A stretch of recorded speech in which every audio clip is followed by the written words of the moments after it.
Hi, everybody. So we're going to finish this book today. It's book number 2, The Night at Dawn of the Magic Treehouse series by Mary Pope Osborne. We're going to read chapter 9 and 10. Chapter 9, Under the Moon. Jack froze. It's him, Annie whispered. The knight held out his gloved hand. Come on, Jack, Annie said. Where are we going? Said Jack.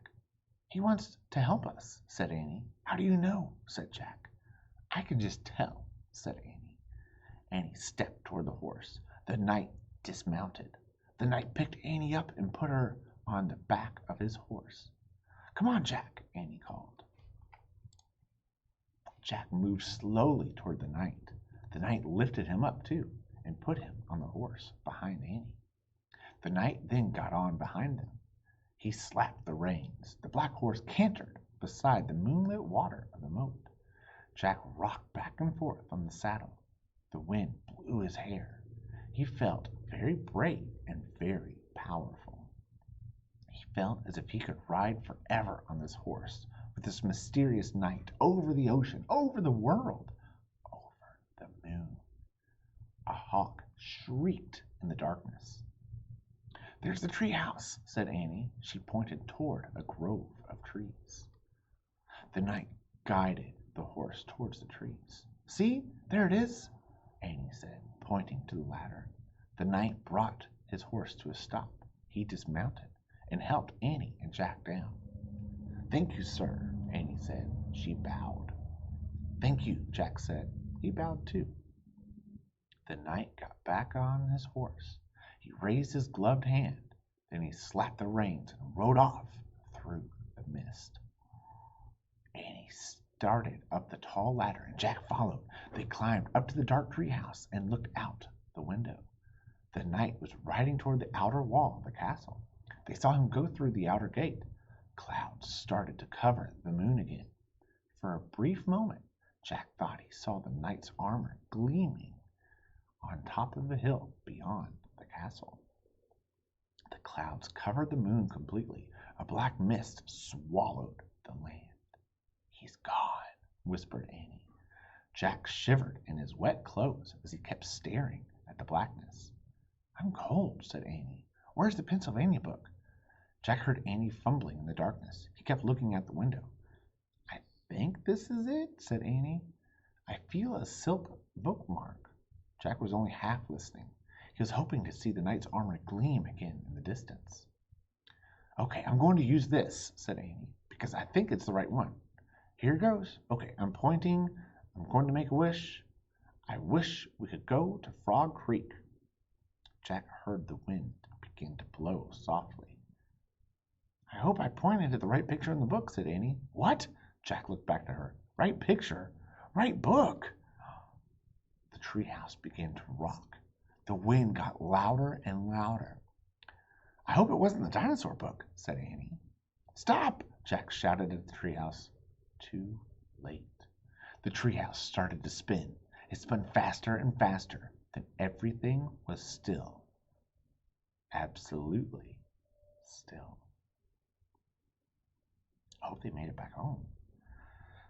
Chapter 10. 1. Mystery solved. The air was warm. It was dawn. Far away, a dog barked. I think that's Henry barking, Annie said. Jack and Annie both looked out of the treehouse window. We're home, said Annie. Yay! That was close, said Jack. In the distance, streetlights glowed near their house. There was a light up on the upstairs window. Uh-oh, said Annie. I think Mom and Dad are up. Hurry! Wait!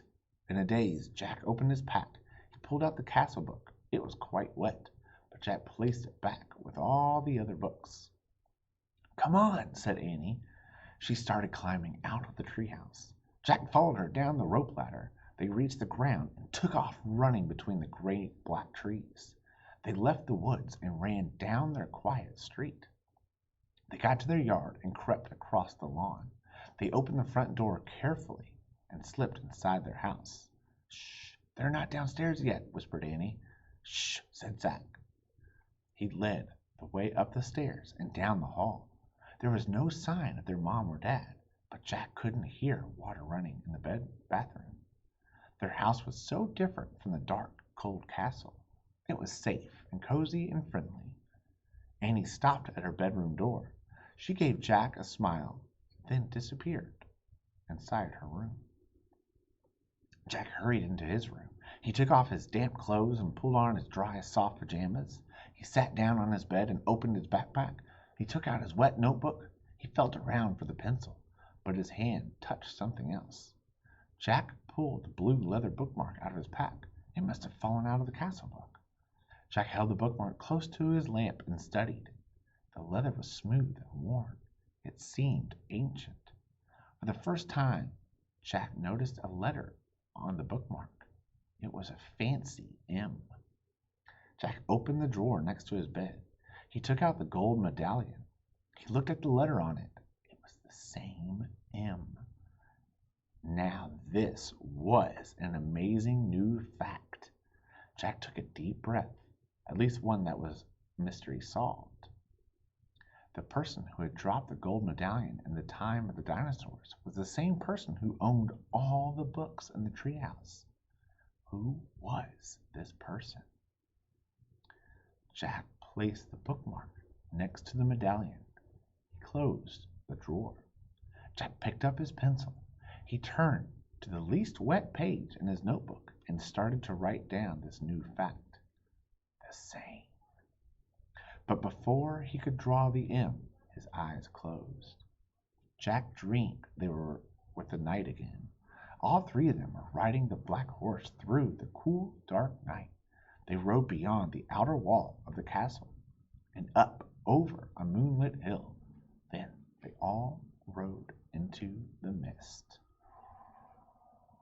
Oh, thank you all so much for reading this book with me. It was fantastic. I hope you all enjoyed it.